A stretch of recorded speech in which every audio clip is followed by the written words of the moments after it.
Still on security matters, the Nigerian Army has a new forward operating base in Kogi State. The forward operating base is equipped with surveillance capabilities and will enhance the Army's operations in the region. Stephen Essien reports. The forward operating base located in Yagba West local government area of Kogi State is designed to improve the operational capacity of the Nigerian Army in the state and beyond. Equipped for surveillance, the FOB boasts a 98-capacity hostel for troops, a guard room, officers' mess, and other amenities. The base is the initiative of the senator representing Kogi West Senatorial District. Of this project is to ensure security of lives and properties of our people. This will not only serve as we've said, even the military men said it, is going to serve the entire Kogi, serve Kwara State, Ekiti, and Osun State. At least criminals around this, that has made this, the forest around here, the habitation, they know there is no hiding place for them any longer. For the Army and the government of Kogi State, the FOB is a crucial asset in addressing security challenges in the state and neighboring Kwara, Niger, and Ekiti states. As the Chief of Army Staff, I make bold to say that it is through this kind of partnership and shared vision that Nigerian Army is reassured that members of the civil populace appreciate our efforts in curbing insecurity across the nation. I must say that the construction of this new FOB is very timely, bearing in mind the operational and logistical challenges we faced during the recent rescue of kidnapped students of the Complex University of Technology, Kogi State, who were rescued from the forests adjoining Egwe town. Kogi State grapples with security challenges including kidnapping, banditry, and ethnic conflicts that have affected peace and stability of the state. The Army authorities are optimistic that with the new FOB, troops will be in a better position to combat the challenges. Stephen Essien, TVC News. Let's turn attention now to Akwa Ibom State, where the coordinator, Office of the First Lady, Helen Enob Obareki, says parents and community leaders must promote the holistic empowerment of the girl child through formal and skilled education. Miriam Daniels reports. Citizens have been advised to explore alternative peaceful means of expressing their grievances. This was one of the messages delivered from the pulpit at a national prayer for peace, calling on Christians to gather and pray for the nation and its leaders. The program is to gather people to pray for Nigeria, the president, and all our leaders. Because when we pray for the well-being of our leaders, they will have the good heart and the good health and the right mind to be able to do what we need in our country. That's why we organize this prayer program. Christian leaders are reminded of their responsibility to teach and guide the faithful right. We must teach our members the right thing to do. In hard times like this in a country, what we need to do is to pray. It's not to protest. It's not to abuse government. Participants of the Special National Prayer for Nigeria, the President and all leaders expressed their faith in God and acknowledged the impact of the program. We are all Nigeria. When we are praying for Nigeria, everything that pertains to all these attacks, it will be resolved. At this point in time, I think our nation really needs prayer. It has gone beyond ordinary physical things that we see physically. I think it is the best thing to do. Without prayer, you can do nothing. Without God, you can do nothing. God can do all things.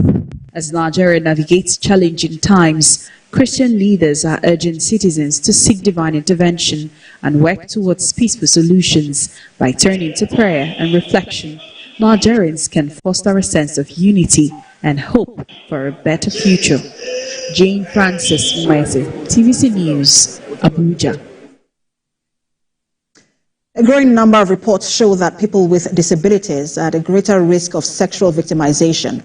Lagos State government says it has engaged about 100 persons with disabilities on how to manage and relate to issues of sexual and gender-based violence.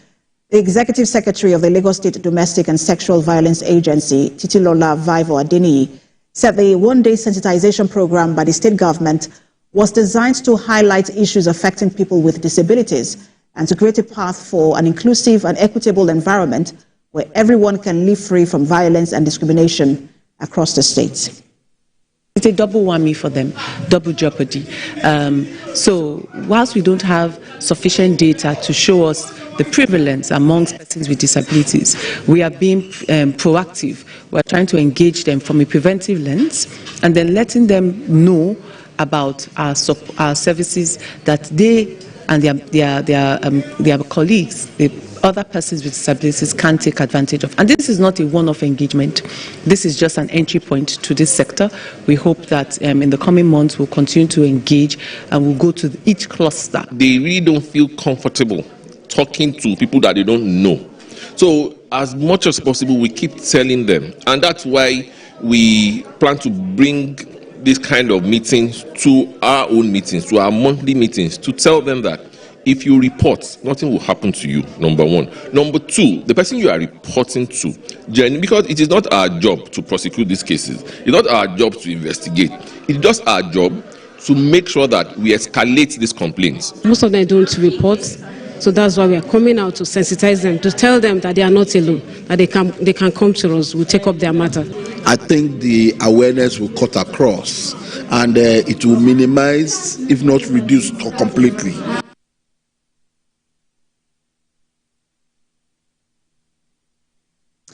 Professionals in the health care sector are advocating greater attention to the mental health-related issues in Nigeria. Now, this is as the World Health Organization estimates that about 20% of Nigerians, around 40 million people, are affected by mental illness. Senior correspondent Ivy Kano reports. Mental health is one that is not given enough attention as it deserves in Nigeria. The World Health Organization estimates that only about 3% of the government's budget on health goes to mental health. The hall was filled with colorfully dressed individuals who have come for what the convener called serious discussions centered around mental health. Speakers include advocates, mental health professionals, and thought leaders. The convener says the theme, identity, will be examining questions like, who are you really? Relationship between identity and mental health. Identity is the core of our being. Identity helps you to view yourself, view the world, and how to relate with other people. And when your identity is shaken, you can be disrupted and you will not be able to manage situation because our identity influences our decisions, the relationship we make, and of course, our overall mental well-being. Some of the topics to be treated are impact of trauma on self-perception, role multicultural experiences play in shaping identity, and others. There's so many people in Nigeria that are affected by mental health.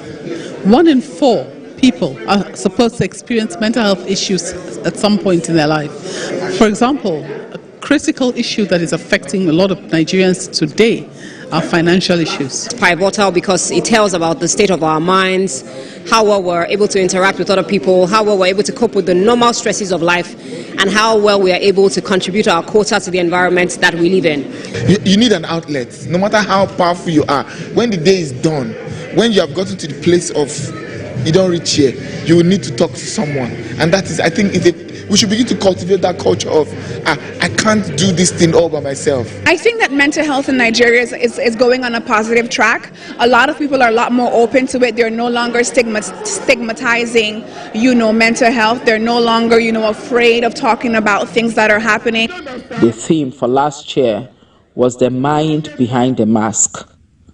There were participants who also joined online. Ivy Kano, TVC News, Lagos.